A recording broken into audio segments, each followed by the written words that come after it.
Every time I've talked about LeBron James and the Lakers this season, I've said that even though they're the number one seed in the Western Conference, they're not the best team out west. They're not even the best team in Los Angeles.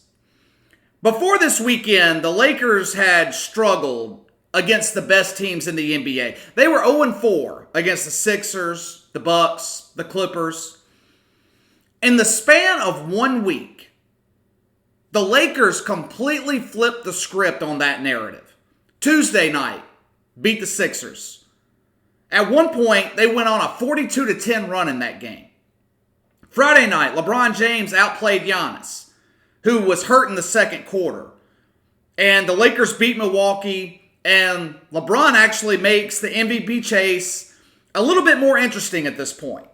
And then Sunday afternoon, in the most hyped up game of the regular season so far, against the Clippers team that had handled the Lakers in their previous two meetings, LeBron imposed his will and led the Lakers to a 9-point win. Suddenly, the national narrative around this Lakers team has changed in the span of 1 week. The perspective of the Lakers has changed. This team is for real. They beat the Bucks. They beat the Clippers in the same weekend.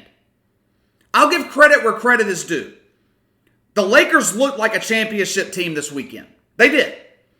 The defense both Friday and Sunday was different. It was the difference in both of those games. That was the best defensively I've seen the Lakers play all season. But I'm sticking with what I've been saying about this team. I'm still not buying into the Lakers as the best team in the Western Conference. And the Clippers are still the best team in Los Angeles. In a 7-game series, which I believe the Lakers and Clippers will meet in the Western Conference Finals, LeBron James and the Lakers don't stand a chance against Kawhi Leonard and the Clippers.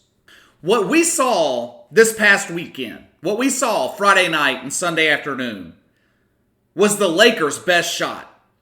But that's not going to be the case in a 7-game series against the Clippers. They're not going to hold them to less than 40% shooting. They're not going to hold them to 23% shooting from the three-point line for 7 games. The difference in that game Sunday was Avery Bradley. He had his best game of the season, 24 points on 53% shooting. Shot 50% from 3. He was on fire in the second half. That's not something that the Lakers can depend on happening every night.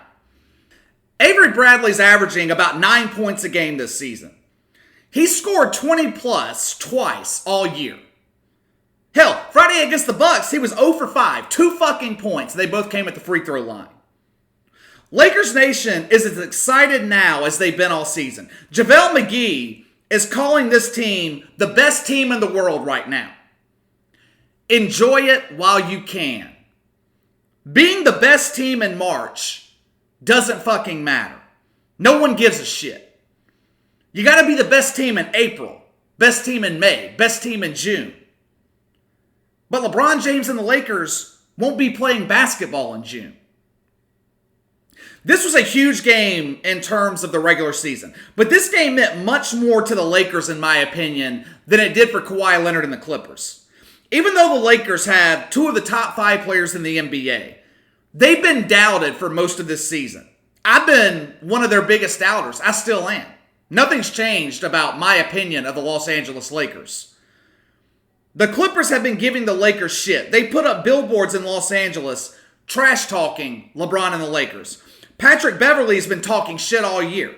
Hell, after the game on Sunday, he was asked about the challenge of guarding LeBron James. His response was, "It is no challenge. It's not hard at all." This was one of those games where LeBron was going to impose his will. He was not going to lose this game. This was the best punch from the Lakers. This is as good as they're going to get, as good as we're going to see them. It was their best 3-game stretch of the season, but I'm still not sold on this team. What I am sold on, though, is the legacy of LeBron James. I was thinking about this over the weekend. There will never be another Michael Jordan. I hate it when I see comparisons between LeBron and MJ. They're 2 completely different players. But I was thinking over the weekend about LeBron's career. LeBron James really saved the NBA. When he came into the league back in 2003, the NBA was in shambles. It was the post-MJ era. The league's biggest draw, the Kobe and Shaq dynasty in Los Angeles, was on the verge of being split up. There was a bad taste in people's mouths about the NBA because it seemed like every other week a player was getting arrested for something or there was some scandal coming out. Who could forget the Portland Jailblazers? Then you had the Malice in the Palace in 2004. Ron Artest jumps into the stands, attacks a fan. Yet NBA players fighting fans in the stands and on the court. Needless to say, public perception back then about the NBA was at an all-time low. In comes LeBron James, arguably the most hyped player to ever enter the league. He steps into the NBA at its lowest point of my lifetime, with all the pressure on his shoulders to deliver. That is a lot of pressure to put on an 18-year-old kid. But LeBron James rose to the occasion, led Cleveland to their first ever NBA Finals, ratings started to go back up. More importantly, and this is what I believe helped save the league, LeBron James never got into trouble. He was the first superstar player to play in a world of social media where nothing is hidden. Not one time have we heard a story about LeBron and extramarital affairs, LeBron and gambling problems, LeBron with drug and alcohol problems.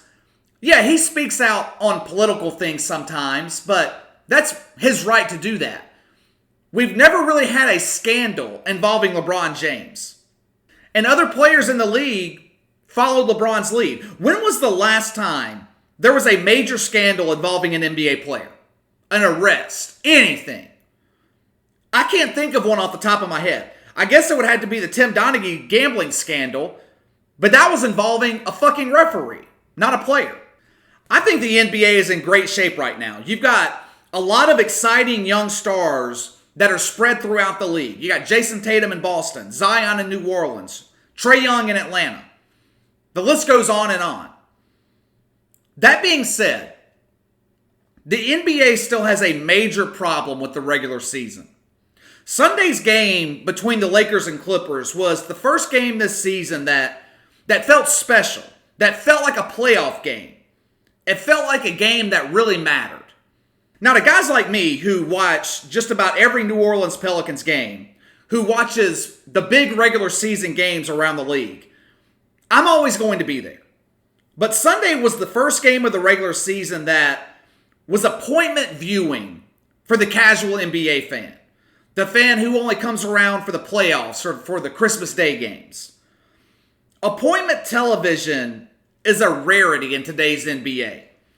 And it's not just the NBA that struggles with this problem. The NHL struggles with their regular season. The regular season of Major League Baseball is past the point of being irrelevant. Baseball has become a regional game during the regular season. Major League Baseball runs unopposed for most of the summer. And you still can't find a fucking game on national television most of the week. The only professional sport unaffected by this is the NFL. And we've discussed at length on this podcast the reason for that. Now, there have been games throughout this NBA season that have had a playoff-like atmosphere in the crowd. There have been other, quote, big games. Hell, every game on the Pelicans' remaining schedule is a big game because they're chasing the 8th seed. That's why ESPN's broadcasting the Pelicans-Kings game on Wednesday night. People are interested in seeing Zion Williamson and the Pelicans chase that final playoff spot. But Sunday's Lakers-Clippers game was different. It was must-see TV. And there's not enough of that throughout the NBA regular season. The thing about it is, I don't know if there's a solution to the problem. In an 82-game schedule, it's impossible to make every game feel important. Adam Silver's talking about adding a mid-season tournament. I don't think that's going to solve the problem. The truth is, it shouldn't take an intra-city rivalry and two of the best teams in the league to make the NBA appointment television. The stars are there. They've got them. You could argue that the league has more young star players spread out now than at any other time in its history. But the regular season feels like it lacks importance to the casual fan because they've been programmed to believe that because the media and the players communicate it to them. When the casual fan sees a healthy Kawhi Leonard sit out a game against, let's say, a team like Portland, why the fuck would the casual fan view that game as important? The star of the team doesn't feel like it's important enough to play in, so why the fuck should I waste my time watching it? All right, moving on. Let's get to Draymond Green. I have a love-hate type of relationship with Draymond Green. Throughout the Warriors dynasty, I felt like he was the nucleus of that team. Kind of the glue that held everything together. Both he and Andre Iguodala were, honestly.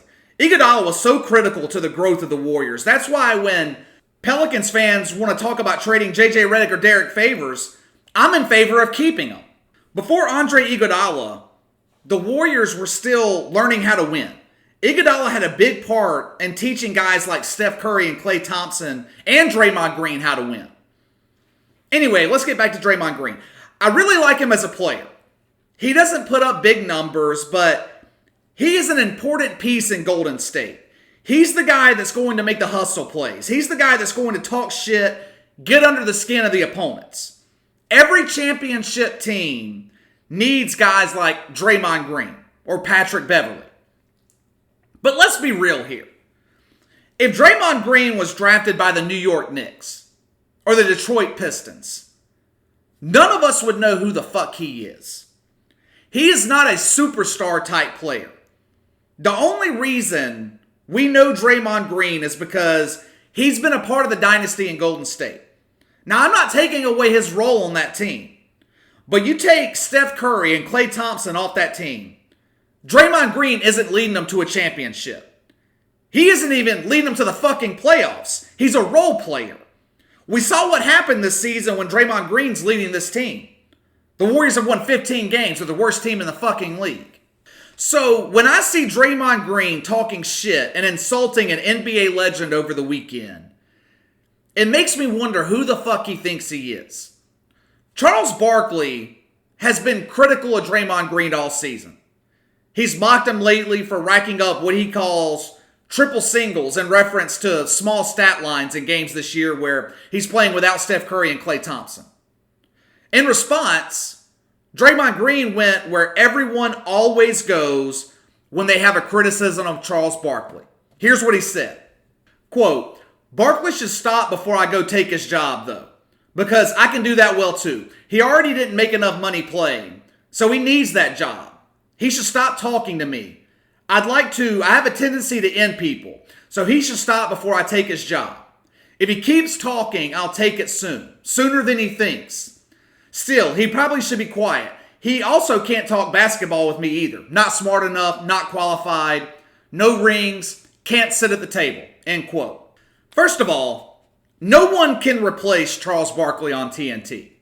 The crew on TNT is the best NBA pre- and post-game show in the country. Nobody can argue that point. It puts ESPN to shame, though I do like how ESPN's using Rachel Nichols in The Jump for the pregame show now. But no one touches Charles Barkley, Shaquille O'Neal, Ernie Johnson, those guys on TNT. And when has Draymond Green ever ended anyone? I can't think of one person that he's ended, whatever the fuck that means. So I don't know what the fuck he's talking about there.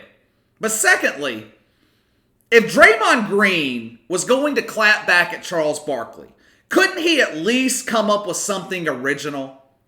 Every time one of these modern NBA players wants to talk shit about Charles Barkley, it's always the same narrative. He's never won a ring, so he can't talk. Charles Barkley is one of the top 20 best NBA players of all time. Ring or not. He just so happened to be in his prime when the greatest basketball player that ever played the game, Michael Jordan, was in the middle of his prime as well. So there were a lot of superstar players in the 90s that didn't win championships. When people talk about Patrick Ewing, I don't ever hear them talk about him not winning a title. Same with Reggie Miller. If Michael Jordan hadn't retired in the mid-90s, We would be saying the same thing about Hakeem Olajuwon. He probably wouldn't have won a title or two.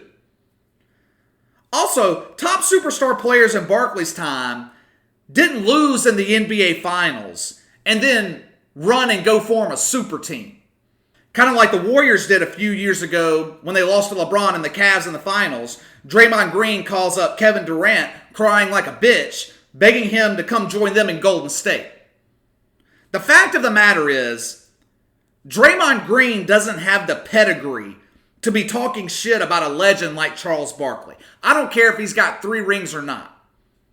Because if it wasn't for Steph Curry, Klay Thompson, Kevin Durant, Draymond Green would be a nobody in the NBA.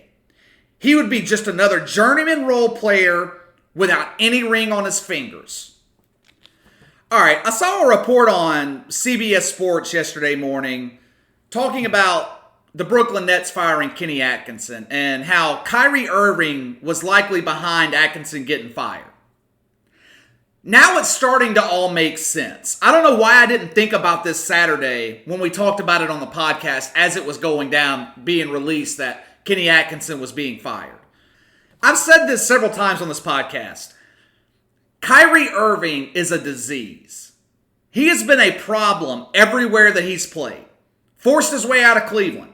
He didn't want to be in LeBron's shadow any longer. He wanted to be the number 1 on the team instead of the number 2. So he got that opportunity to be the number 1 guy in Boston. Lead that young group of players, Jason Tatum, Jaylen Brown, all those guys.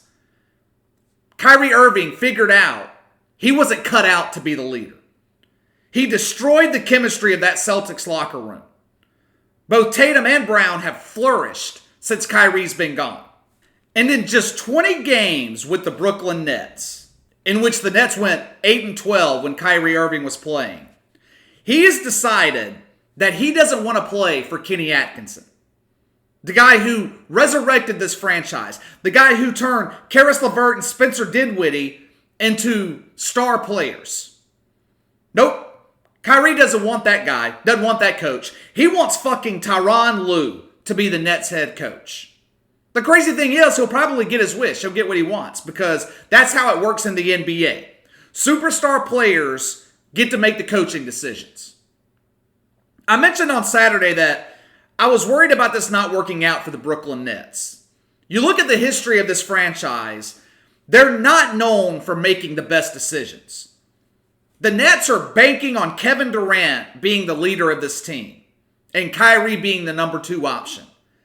And that is a big gamble. In 13 years in the NBA, KD has never had to be the leader or the face of the franchise. He's never had to be the alpha. He's never had to be the guy who other players on the team are looking to for motivation. Russell Westbrook was the leader in Oklahoma City. Steph Curry was the leader in Golden State. The Nets are taking a huge gamble that Kevin Durant can handle this role. You don't just wake up one day and decide that I'm going to become a leader. You're either a leader or you're not. And you usually don't ask for the role. It's given to you over time. You progress into a leadership role. Michael Jordan didn't step in day 1 in Chicago and become the leader of the Bulls. He evolved into the role over time. Same thing that'll eventually happen with Zion Williamson in New Orleans. 13 years in the NBA. Kevin Durant has never evolved into that leadership role. Because he's never had to. He's always had other guys on the team that accepted that responsibility. The Nets are also gambling on the fact that Kyrie Irving will willingly accept being the number 2 guy. The Robin to KD's Batman. Sure, he's saying he's fine with that role right now, but we saw how that worked out in Cleveland when he was in the shadow of LeBron James. Maybe he's learned. We'll see, but normally, a zebra does not change his stripes. And I really don't understand this notion that Kyrie Irving is a superstar level player. Is he a superstar level talent? Yes. There's no doubt about it. But there's a difference in being a superstar level talent and being a superstar player. Superstar players make everyone around them better. They make the team better. LeBron James makes everybody around him better. Steph Curry, Zion Williamson, Kobe Bryant.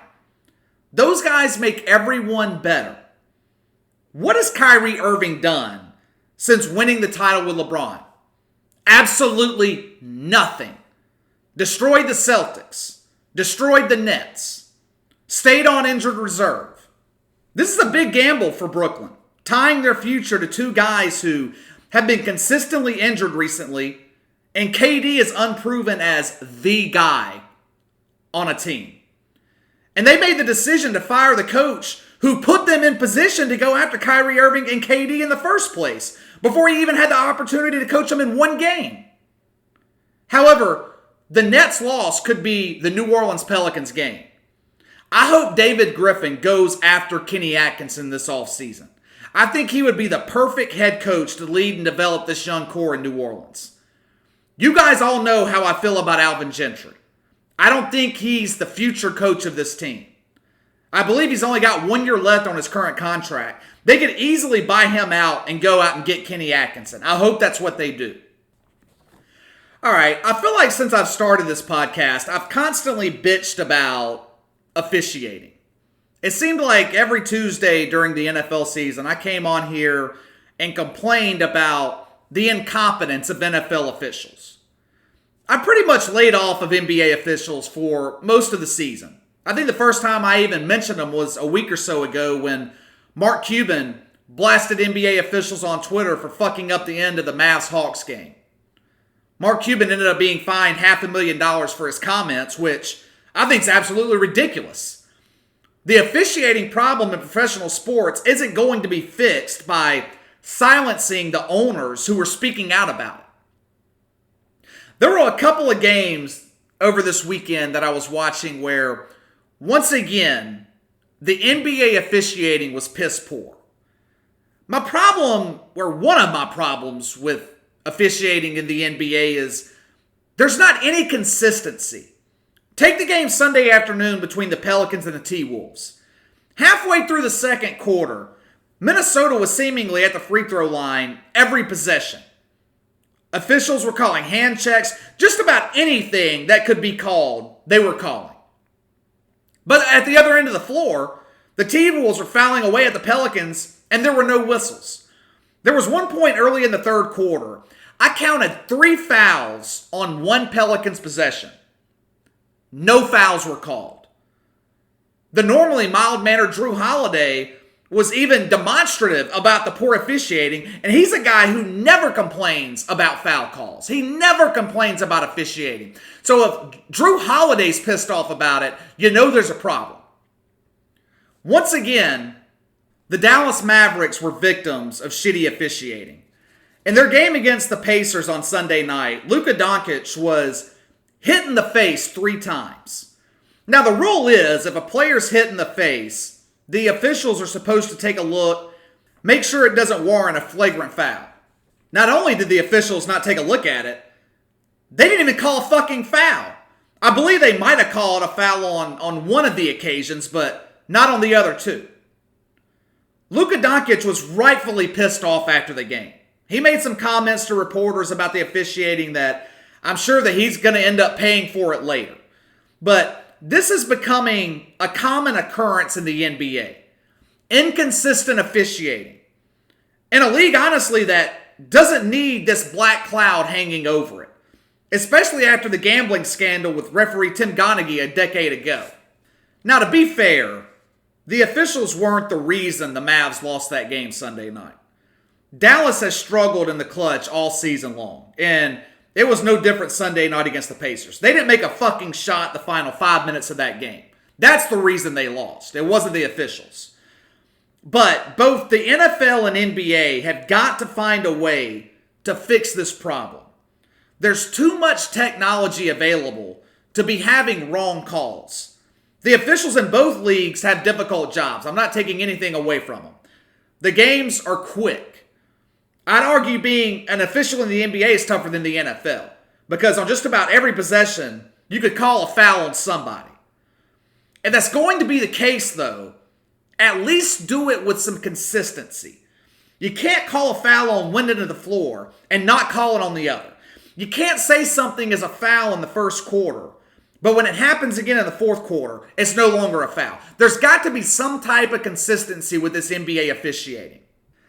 All right, that's all for today. I will be back on Friday morning. Make sure to hit that like and subscribe button. Click that notification bell to receive all notifications from the channel. Leave me a comment in the section below. You can follow me on Twitter at KC_BTL84. Have a good week. I'll see you guys on Friday morning.